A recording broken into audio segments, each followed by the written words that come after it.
வணக்க மக்களே! நம்ம இன்னைக்கு பார்க்க போறது மட்டன் பிரியாணி தான். ரொம்ப ஈஸியா செஞ்சிடலாம். கன்ஃபார்மா நான் சொல்றேன். இது மாரி உங்க வீட்ல செஞ்சு பாருங்க. உங்க வீட்ல எல்லாருக்குமே பிடிக்கும். அதுக்கு என் வீடியோவ ஸ்கிப் பண்ணாம பார்க்கணும். வாங்க இப்ப ரெஸ்ட் எடுத்து கிச்சனுக்குள்ள போலாம். நம்ம இன்னைக்கு குக்கர்ல செய்யலாம். அதுக்கு நான் ஒரு குக்கர் எடுத்திருக்கேன். குக்கர்ல 100 கிராம் எண்ணெய் சேர்த்துக்கோங்க. எண்ணெய் சேர்த்ததும் ஒரு 2 டேபிள் ஸ்பூன் நெய்யும் சேர்த்துக்கலாம். நெய் இல்லைனா பரவாயில்ல. நீங்க எண்ணெயை கூட நம்ம சேர்த்துக்கலாம். சேர்த்துட்டு நான் எல்லா ஸ்பைசஸும் சேர்த்துக்கிறேன். இது மாதிரி பேக்கெட் வந்து நம்ம கடையில் விற்கிது. இது வாங்கிட்டீங்கன்னா நமக்கு ஒரு பேக்கெட் கரெக்டாக போட்டுடலாம். இதை சேர்த்துட்டு ஒரு 4 வெங்காயம் சேர்த்துக்கிறேன்.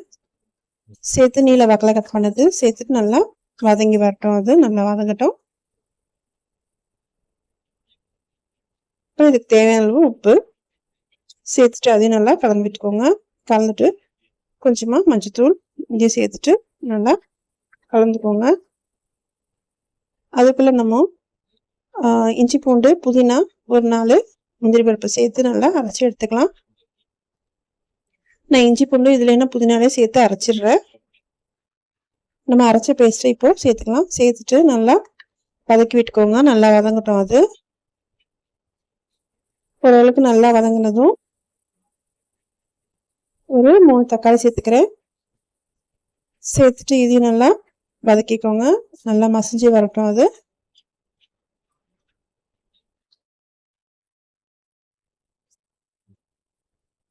இப்போ பார்த்தீங்கன்னா நல்லா மசிஞ்சு நல்லா பிரிஞ்சு வந்திருக்கு. இந்த சமயத்தில் நான் ஒரு 2 டேபிள் ஸ்பூன் மிளகாய்த்தூள் சேர்த்துக்கிறேன். இது வந்து வீட்டில் அரைச்ச மிளகாய்த்தூள் தான். மிளகாய்த்தூளும் தனியாகவும் சேர்த்து அரைச்சது தான். உங்களுக்கு வந்து தனி மிளகாய்த்தூள் வேணுன்னா 1 ஸ்பூன் சேர்த்துக்கோங்க. நீங்கள் இந்த மிளகாய்த்தூள் சேர்த்தாலும் நல்லா தான் இருக்கும் பிரியாணி. இப்போ நான் ஒரு 1/2 கிலோ மட்டன் சேர்த்துக்கிறேன். சேர்த்துட்டு நல்லா கலந்து விட்டுக்கோங்க.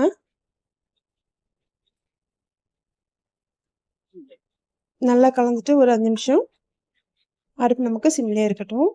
அது நல்லா வதங்கி வரட்டும்.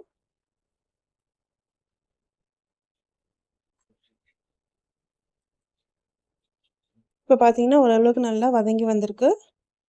இப்போ நம்ம இதுக்கு தேவையான அளவு தண்ணி சேர்த்துக்கலாம். இந்த டம்ளர் தான் அரிசி எடுத்தேன். அதனால் அதுக்கேற்ற மாதிரி நான் சேர்த்துக்கிறேன். அதாவது 1 கப் அரிசிக்கு 1.5 கப் தண்ணி. இந்த அளவு நம்ம சேர்த்துக்கலாம். ஆனால் ஃபஸ்ட்டு நான் இப்போது ஒரு 1.25 கப் தண்ணி சேர்த்துட்டு நம்ம இது ஃபஸ்ட்டு வேக வச்சு எடுத்துக்கலாம். இது வேக வைக்கிற நேரத்தில் நம்ம அரிசி ஊற போட்டுடலாம்.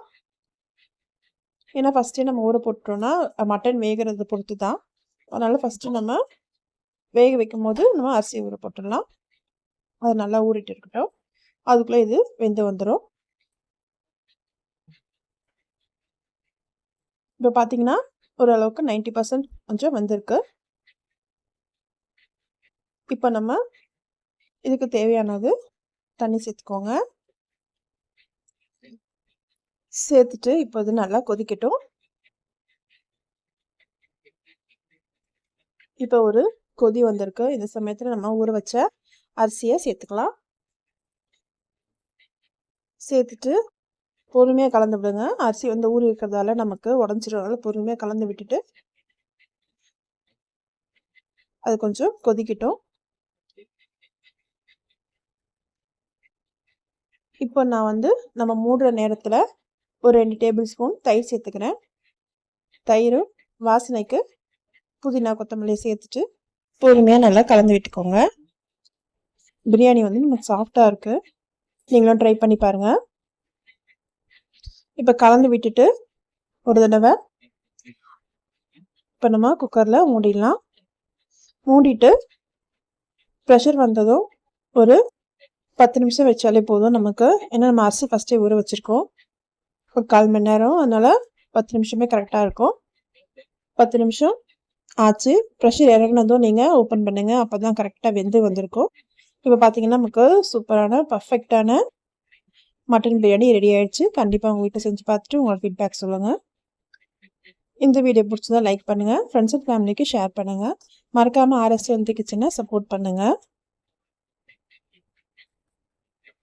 உங்கள் லைக்கும் கமெண்ட்டும் தான் எனக்கு மோட்டிவேஷனாக இருக்கும். இந்த வீடியோ பார்த்ததுக்கு ரொம்ப நன்றி. நெக்ஸ்ட் வீடியோவில் பார்க்கலாம்.